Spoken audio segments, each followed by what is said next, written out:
Ujú. Ok, buenas tardes compañeros, mira, volví a la universidad. Eso sí, me Bueno, robó mi frase. buenas tardes chiquillas, así que hoy día como vamos a iniciar las presentaciones, les pido a todos los compañeros que estén muy atentos porque esto es como una clase, así que Ujú. cualquier cosa yo voy a ir complementando después de las presentaciones, pero si no es necesario hacerlo, no lo voy a hacer. Así que ustedes partan, buena suerte y que les vaya muy, muy bien. Muchas gracias, profe. Buenas tardes, profesora y compañeros.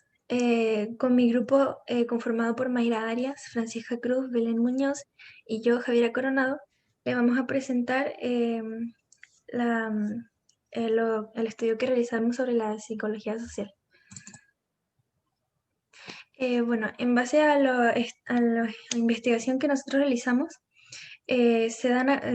daremos a conocer 4 puntos, los cuales están relacionados a la psicología social, eh, los cuales serían su desarrollo histórico y la relación que tiene con otras disciplinas, cuál es su campo de estudio y la aplicación que tiene hacia los individuos, además del rol de las teorías de psicología social y su perspectiva psicoanalítica. ¿Qué es la psicología social? Como cualquier definición de disciplina, es compleja dar una. Y en el caso de la psicología social, esta complejidad es mayor, ya que hay una gran diversidad del campo y un acelerado ritmo de cambio. En este caso, se va a presentar dos diferentes tipos de definiciones por distintos autores.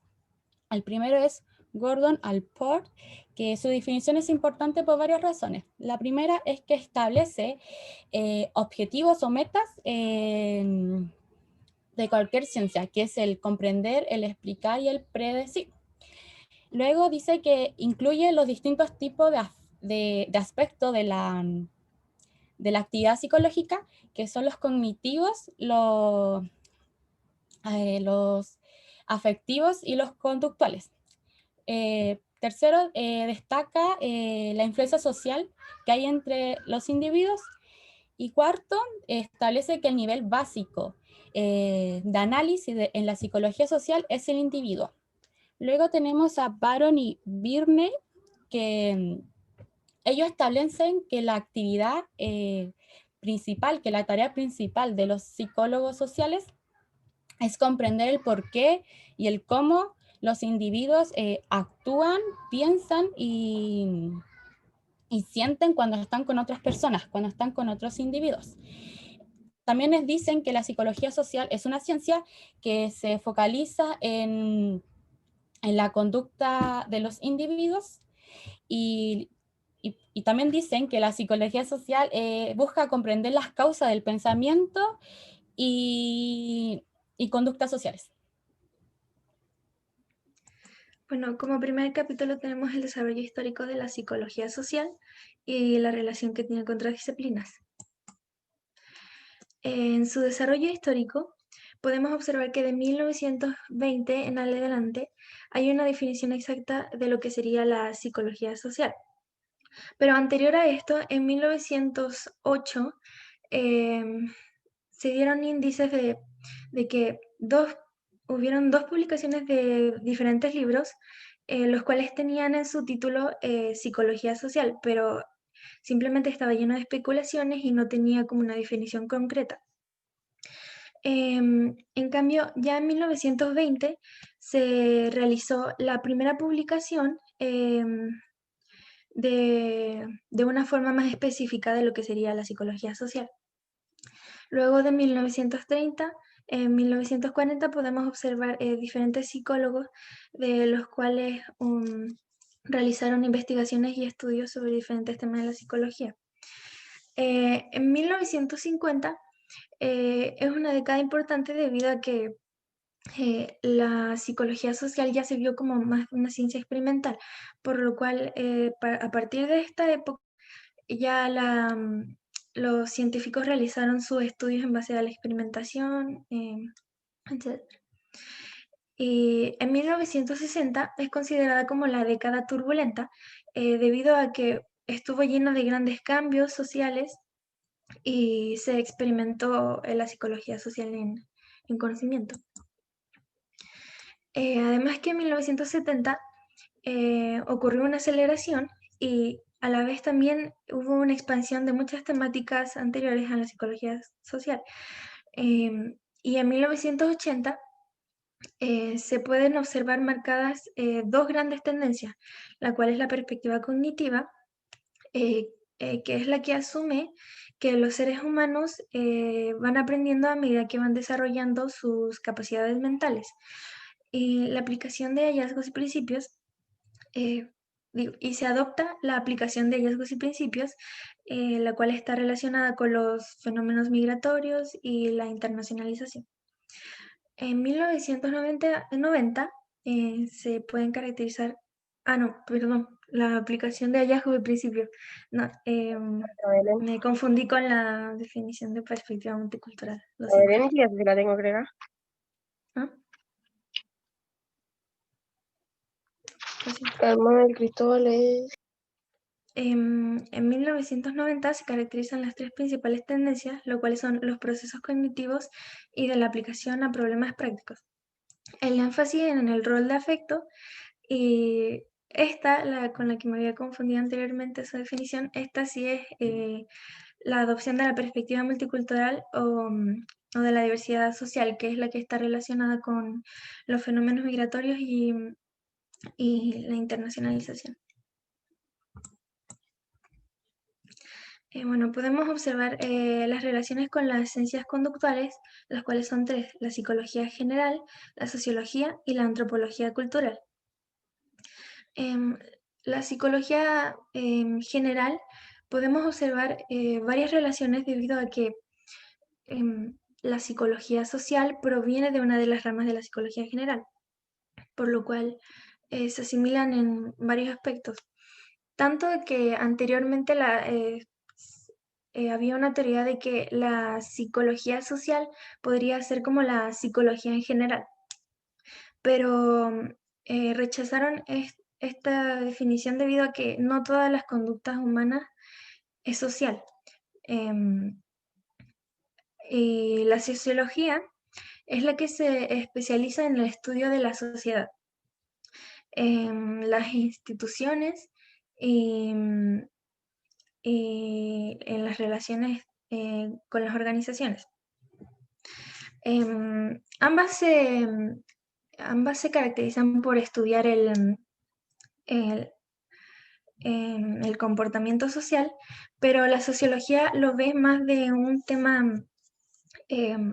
más como de la sociedad en sí, no tan específico, debido a que esta se interesa por las estructuras macrosociales, las cuales vendrían siendo las clases sociales o las religiones, y, y sus macroprocesos, que vendrían siendo la industrialización y la movilización como ejemplo, la movilidad como ejemplo. Su análisis en sí es como más grupal. Y la antropología cultural se basa en estudiar la cultura, los grupos culturales de los individuos, y ver como en qué aspectos le afectan a la persona. Y su análisis ya es como más, más cultural, de sociedad. El segundo tema que nos tocó es su campo de estudio y su aplicación. Bueno, en el campo de estudio encontramos 4 características que sirven para poder caracterizar la psicología social según Hollander, publicado en 1981. Estos son 4. El primero es un conjunto de fenómenos de interés. Un conjunto de fenómenos de interés.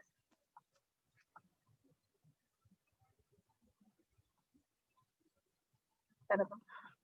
Un conjunto de fenómenos de interés se relaciona con todos aquellos fenómenos que implican un predominio social, en cualquiera de sus formas y de sus niveles, como la influencia de una persona sobre otra, de una persona sobre un grupo, de un grupo sobre una persona, la interacción social e incluso la interacción entre naciones, como por ejemplo una negociación internacional. El segundo punto que tenemos es un cuerpo de teorías acerca de tales fenómenos. Esto cobra mayor relevancia. En esta cobra mayor relevancia las microteorías con un foco específico, ya que buscan explicar ciertos fenómenos de influencia. El tercer punto que tenemos es un conjunto de métodos de investigación. Se refiere a la obtención de evidencias sobre los fenómenos de sobre los fenómenos de interés a través de procedimientos sistemáticos y controlados. Por ejemplo, los experimentos de laboratorio, de laboratorio y de campo.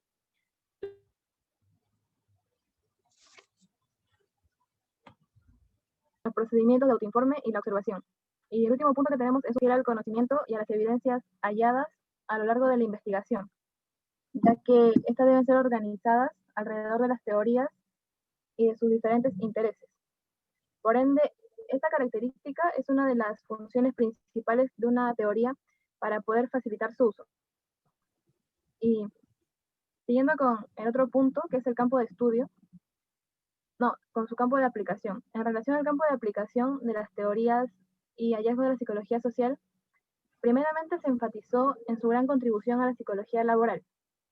En la psicología laboral se juega un rol fundamental los aspectos como las actitudes, la socialización, roles y normas, el liderazgo, comunicación, las relaciones humanas, la toma de decisiones, entre otras.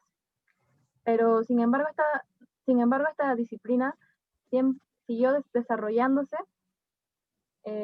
de manera en que se relacionó de manera estrecha con otras disciplinas de la psicología, como las que voy a mencionar a continuación. Tenemos la psicología educacional. En esta área cada vez se reconoce más el rol desempeñado por las variables psicosociales en el rendimiento y en el comportamiento escolar.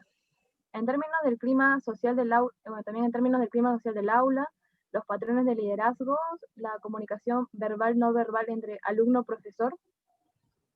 También tenemos la psicología clínica. En el ámbito de la psicología clínica y particularmente en el ámbito de la psicoterapia, es muy evidente la relevancia de temas como el cambio de actitudes, el entrenamiento de habilidades sociales, la comunicación interpersonal,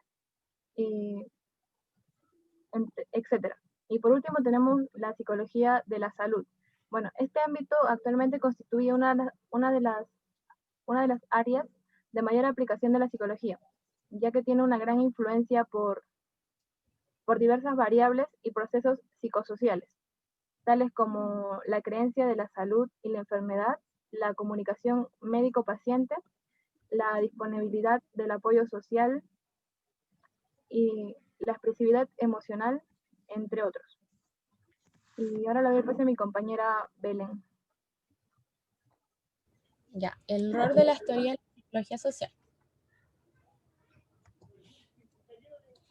Si bien las teorías representan el intento por comprender el por qué ciertos procesos ocurren de determinada forma, en la psicología social va más allá de la observación de la conducta, de los aspectos de la conducta social, e intentan explicarlo. Estas son formuladas en afirmaciones verbales, que serían los varios conceptos básicos, afirmaciones concernientes a las relaciones entre estos conceptos. Para poder entenderlo mejor, Baron y Birney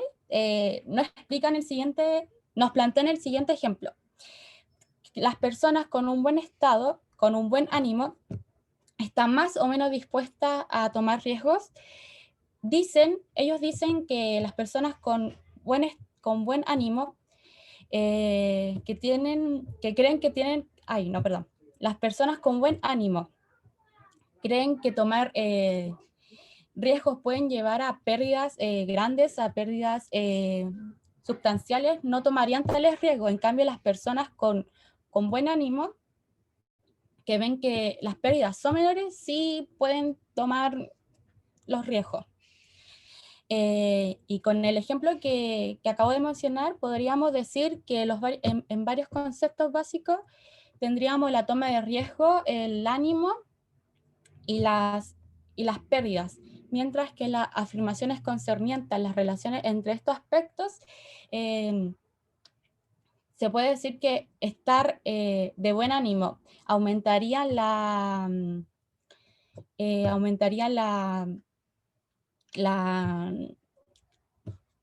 toma de riesgos si las pérdidas son menores. En cambio, la toma de riesgos disminuiría si las pérdidas son grandes. Otro punto es la formulación de una teoría. Es solo el primer paso para la continuidad, no, para un proceso continuo. Estos procesos son la realización de hipótesis, que es una posible explicación a un fenómeno que fue observado, y estas hipótesis son puestas a prueba en la investigación. Si estas son confirmadas, aumenta la confianza en la precisión de la teoría. En cambio, si la teoría falla en generar una hipótesis, no se podría decir, no se pueden considerar teoría científica. Que una teoría científica, los roles de una teoría científica son el organizar el conocimiento científico, guiar y estimular la investigación, y explicar y predecir.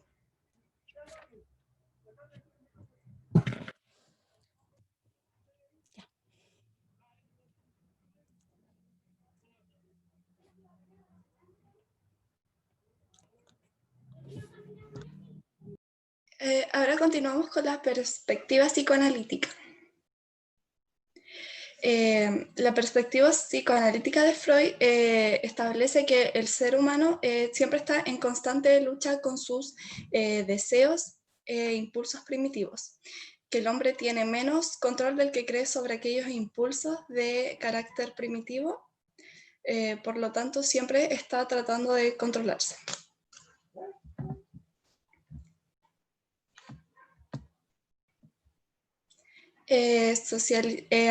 Puso 5 atribuciones a la psicología social.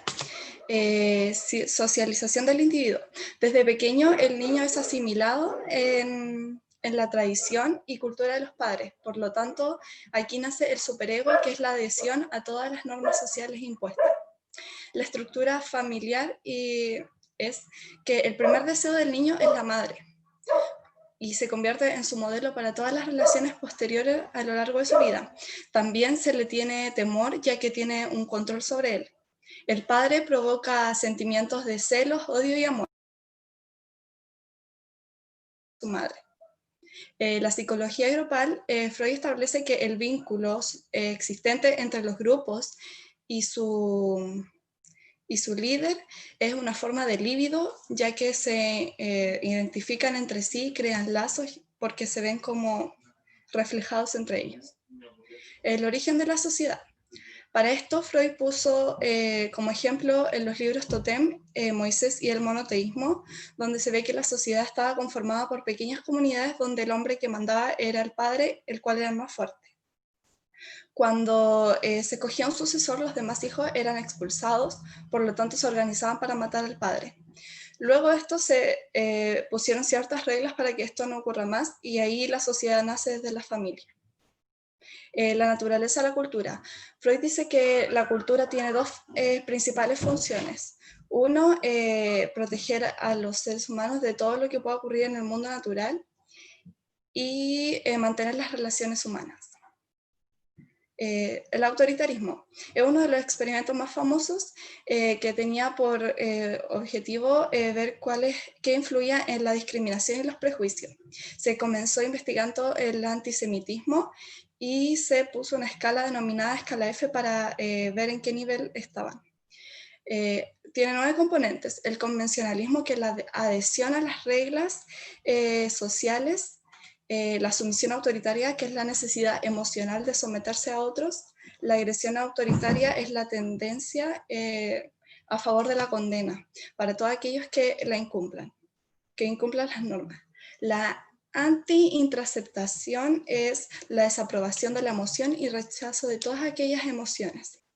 La superstición y estereotipa es La superstición es trasladar toda la responsabilidad a cosas que van más allá de lo personal, específicamente seres místicos, y la estereotipa es pensar que en forma muy rígida en términos psicológicos. El poder y la dureza es reflejarse en líderes que tienen poder para satisfacer la necesidad de tenerlo. La destructividad y cinismo es la agresividad, pero generalizada, por lo tanto permite justificar la propia agresividad del individuo. La proyectividad es todos aquellos impulsos que no son permitidos por el ego, por lo tanto se dirigen y se proyectan hacia minorías más vulnerables.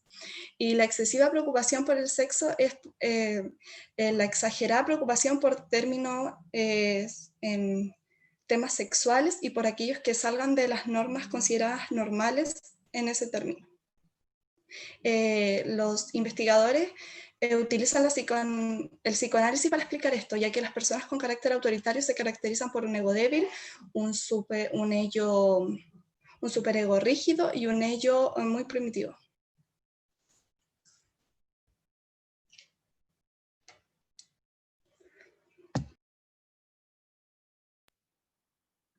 Y bueno, a modo de conclusión grupal, destacamos que la psicología social está presente en el día a día mediante diferentes situaciones, como por ejemplo cuando nos vemos enfrentados a un grupo de personas que piensan de una manera diferente a nosotros y podríamos ser influenciados por estos.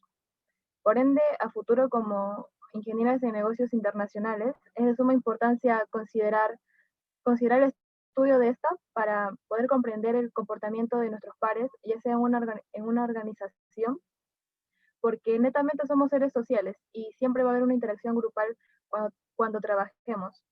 Otro aporte a la carrera sería que cuando realicemos negociaciones vamos a poder influir en el otro, convenciéndolos y marcando así nuestro liderazgo.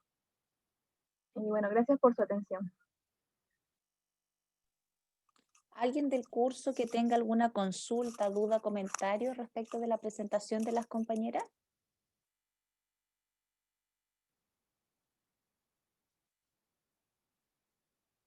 ¿No?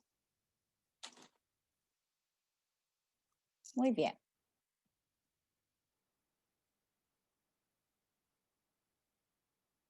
Parece que nadie tiene ahí consultas ni dudas.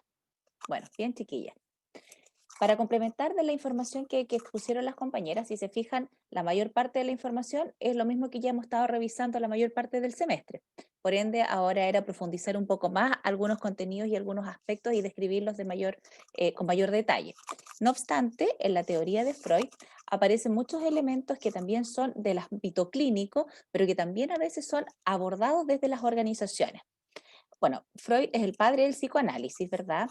Y él plantea de que los seres humanos somos seres sociales, que estamos en constante desarrollo biológico, emocional y psicológico, pero que nuestra primera infancia, que va desde el minuto de casi que de gestación hasta más o menos los 8 o 7 años, son claves y cruciales para nuestro desarrollo más o menos estable y normal.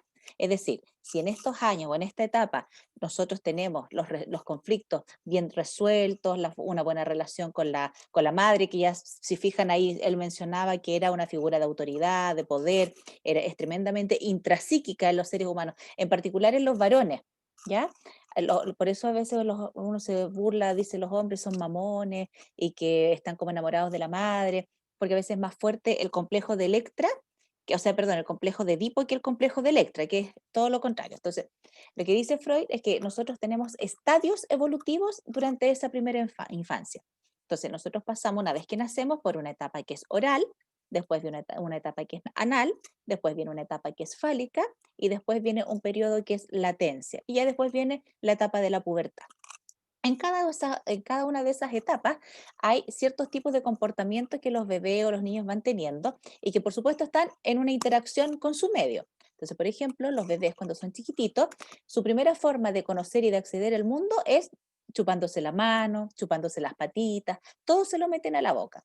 Entonces, ese es el primer acercamiento que tiene el niño como con la realidad, por decirlo de alguna manera. De hecho, toman pechuga, ¿verdad? Son completamente dependientes de los brazos de las personas. Entonces, son niños que todavía no son autónomos y los papás debiesen tener mucho cuidado con las frases que emiten cuando el niño se mete la mano a la boca, porque empiezan estas frases como no seas cochino, eso caca, no, no lo haga, y le pegan en las manitos. Entonces, es algo normal que los seres humanos nos metamos toda la boca en esa etapa. De hecho, si no somos cuidadosos con las frases que emitimos cuando están los niños en esa etapa, intrapsíquicamente y de manera inconsciente pueden haber fijaciones conflictivas que después se van a expresar en la etapa adulta.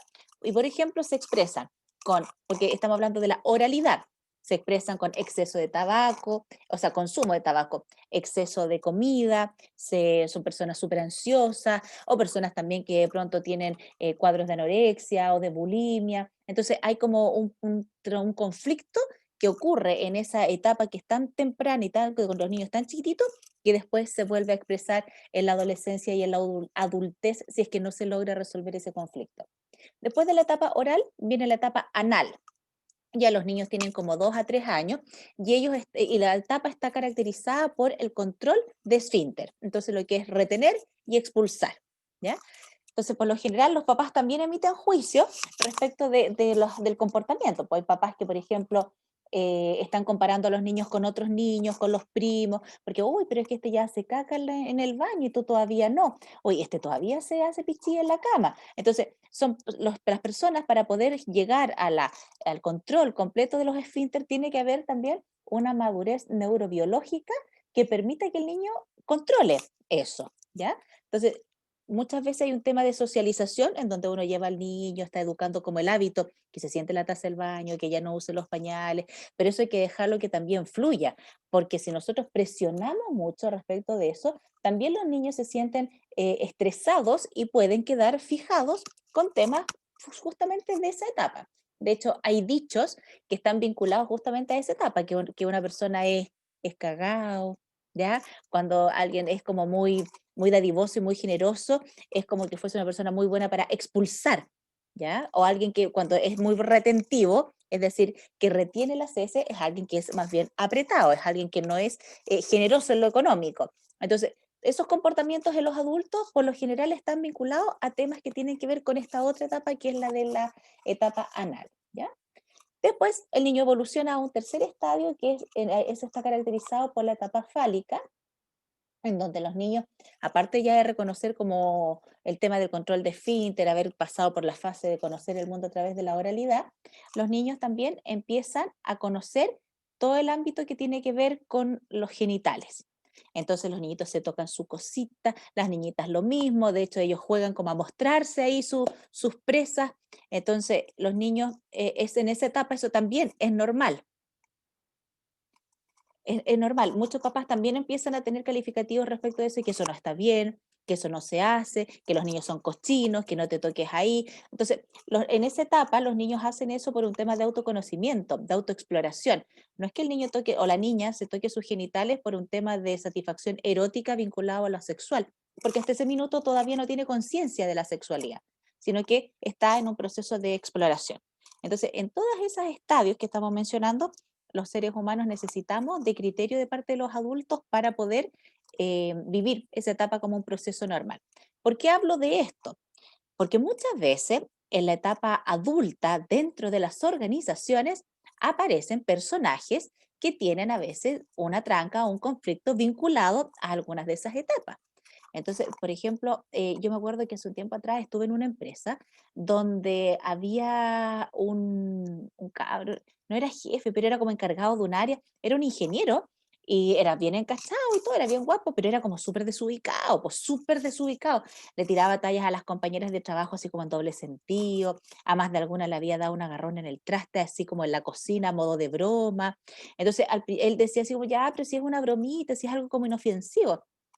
Pero ya después se le empezó a pasar la mano, porque probablemente él, durante ciertos periodos de formación, sobre todo en el tema de la socialización, no fue entrenado con naturalidad respecto del tema como de las tocaciones, pero que hay un momento en que tú tenés que respetar la intimidad y el espacio del otro. O sea, no, a lo mejor eso tú lo puedes hacer con tu pareja y con tu esposa en tu casa a puerta cerrada, pero no corresponde hacerlo, por ejemplo, en lugares públicos, que tiene que ver en este caso en el mundo del trabajo. Así también uno puede encontrar personas que son súper mezquinas con la información, personas que son súper retentivas con los conocimientos, que no comparten aquello que saben, que son más bien envidiosos. Entonces, todos esos comportamientos de la etapa adulta, como les decía hace un rato, muchas veces lamentablemente están vinculados con temas de la etapa temprana de nuestra infancia. También ocurre muchas veces que en esta etapa del complejo de Electra y el complejo de Edipo, dependiendo de cómo se resuelve. Cuando hablamos de resolver, significa que se vive como un proceso normal y que ya después el tema no es tema. ¿Qué significa eso? La niñita se va a enamorar del papá de una manera sumamente profunda, en donde va a rivalizar con la mamá. Y al revés, el niñito se va a enamorar de la mamá y va a rivalizar de manera muy profunda con su papá. Los papás, da lo mismo, o sea, en relación al tema de la paternidad, quiero decir ahora, debiesen dejar que el niño se acerque a la mamá o al papá, se acaricien, se conozcan, ¿verdad? Tengan una relación de mayor intimidad, pero en algún minuto eso hay que ir frenándolo, hay que ir estableciendo un límite para que los niños entiendan que mamá es de papá y que papá es de mamá y que él es un ser distinto de esta persona de la cual él está enamorado. ¿Pero por qué? Porque si no, se transforma en una persona que está constantemente enamorada y necesita un apego medio como simbiótico con uno de los dos padres. Entonces, después de adulto, le cuesta entablar relaciones de pareja porque es tan simbiótico con la madre o con el padre que nunca va a encontrar una pareja que esté a la altura de este progenitor del cual está enamorado. ¿Ya? Otro aspecto que tiene que ver con el tema de las organizaciones vinculado a eso que les estoy explicando es que a veces hay fantasías inconscientes.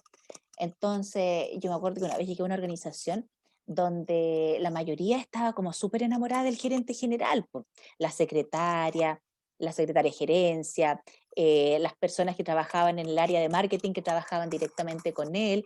Entonces, cuando yo empecé a hacer como intervenciones con ellos, me daba cuenta de que inconscientemente la mayoría de ellas homologaba la figura de este gerente general y el comportamiento de él al comportamiento de sus papás con ellas. Entonces decía que heavy, porque en realidad ellas trasladan inconscientemente la figura del padre a la figura del gerente general. Entonces cuando el gerente general les llamaba la atención, ellas se taimaban, po. Se taimaban igual que si fueran una hija.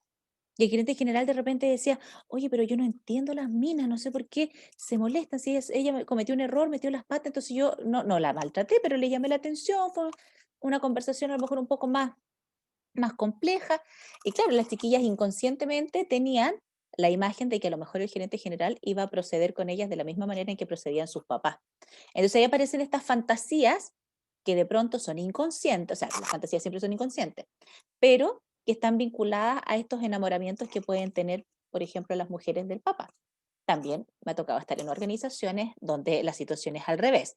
Varones a los que les cuesta mucho ceñirse a una jefa mujer. Y por lo general, la persona que le cuesta ceñirse a las directrices o a las indicaciones de una jefatura mujer es porque tiene temas o tiene conflictos con la madre, porque la madre o es muy impositiva, o es muy autoritaria, o es muy dominante, y tienen problemas ahí como de aceptación de parte de la madre hacia el comportamiento del hijo. Entonces después tener una jefa mujer con rasgos de dominancia es pero un sufrimiento parido para esos pobres hombres, porque inconscientemente a cada rato les evoca a la madre, y digo inconscientemente porque no es que ellos digan, ella se parece a mi mamá. Es la reacción emocional que gatilla el comportamiento de la jefa mujer, puede que sea muy parecida a la reacción emocional que gatillaba la mamá, por ejemplo, cuando estaba enojada o cuando tenía que criticarlo. Entonces, nosotros, los psicólogos, buscamos identificar esos tipos de comportamientos, porque como les digo, con los ejemplos que les estoy dando, en las organizaciones también se expresan de repente estas trancas o estos conflictos no resueltos, y es necesario que uno como colaborador o como trabajador sepa a veces cuáles son sus temas, cosa de que no vaya a generar o a tener la persona mayores conflictos con los compañeros de trabajo. Después de que pasamos ya por la etapa oral, anal, fálica, entramos en la etapa de latencia, y en esa etapa los niñitos se diferencian de las niñitas porque andan jugando ellos al club de Toby, a la pelota, en el skate, en la bicicleta, y las niñitas se vuelcan hacia sus propios juegos respecto de, porque es curioso, incluso mamás que tienen hijas y mamás que son súper mega trabajólicas o trabajadoras y no son muy dadas al tema de la maternidad, las niñitas igual juegan a las muñecas, que el bebé, que la tacita, que al papá y a la mamá. Pareciera ser que es una cosa ya como un poco instintiva, más que cultural, porque sin necesidad de tener que inculcarle a las niñas jugar a esos patrones o estereotipos que son sociales, las niñitas por una cosa intuitiva quieren jugar al papá y a la mamá y cuidar a los bebés. ¿Ya? Probablemente porque las mamás igual las cuidan a ellas cuando son bebés, pues entonces es como una identificación con el género. Pero a lo que voy con eso es que esta es la etapa en donde las niñitas expresan sus juegos a través de estas vinculaciones y cosas que también son inconscientes, y los varones por su lado tienen los más comportamientos y juegos que son también del ámbito masculino. Hoy en día la adolescencia, que es la etapa que viene después de la etapa de latencia, se está adelantando. Antiguamente se expresaba la etapa de la adolescencia entre los 16, 17 años, 15 años. Hoy en día los chiquillos están... Ay, yo estoy en el living de mi casa hoy día, no quise estar en mi dormitorio porque hace mucho frío. Entonces los chiquillos empiezan a expresar ciertos comportamientos ya como a los 12 años. Aspectos, o sea, comportamientos psicológicos que no están como en coherencia con las condiciones biológicas, ¿ya? Porque antiguamente las mujeres cuando tenían 14, 15 años, 16 años, y por ejemplo se indisponían, ya estaban en condiciones de tener bebés. Entonces hoy en día las niñitas se están adelantando y están con su periodo a los 10 años. Y biológicamente un cuerpo de una niñita no está preparado a los 10 años para la maternidad, ¿ya? Entonces, esos también son cambios que han ido ocurriendo a nivel como social y cultural, y que por supuesto que también aparejan otro tipo de cambios que tienen que ver después con la autoimagen, la autoestima, la resolución de ciertos conflictos, porque hoy en día le exigimos como ser más grandes a chicocos que no son grandes, porque tienen 12, 13 años, ¿ya? Y eso también impacta después en la constitución del sí mismo, que es lo que ocurre en la adolescencia, que es la etapa en la que la persona empieza a definirse o a terminar de definirse. Es como que se da un cierre, en donde el chicoco ya se identifica con su género, se identifica con sus pares, los papás ya no son dioses ni tampoco son magníficos, se les caen, porque los adolescentes por lo general tienen una crisis respecto de la imagen que tenían cuando eran pequeños de sus papás, donde los papás eran casi que superhéroes, y en la adolescencia los niños se dan cuenta que los papás no son superhéroes, porque se equivocan, que meten las patas, que se alteran, que a lo mejor los van a defraudar y no van a cumplir lo que ellos esperan. Entonces viene una crisis entre hormonal para ellos y también social, porque están en esta como disyuntiva de que esta persona que yo antes la encontraba tan perfecta, hoy en día me doy cuenta que no es tan perfecta, ¿ya? Y termina el ciclo ya de la adolescencia, cuando las personas empiezan a tomar decisiones con mayor criterio, mayor autonomía, se nota que tienen mayor análisis y reflexión para poder opinar y también para poder, decidir.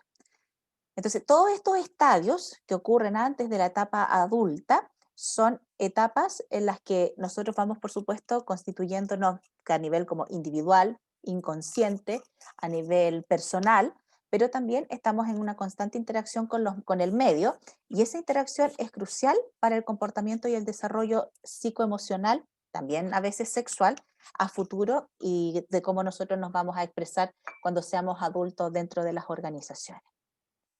No sé si alguien tiene alguna consulta, duda, comentario.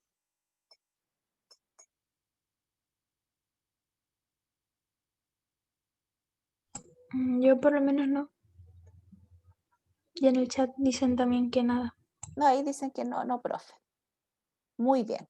Entonces hoy día vamos a respetar los 45 minutos de clase. Si no hay consultas ni dudas, vamos a llegar hasta acá. Ahí dice Francisco que le gustó mucho la presentación. Qué bueno.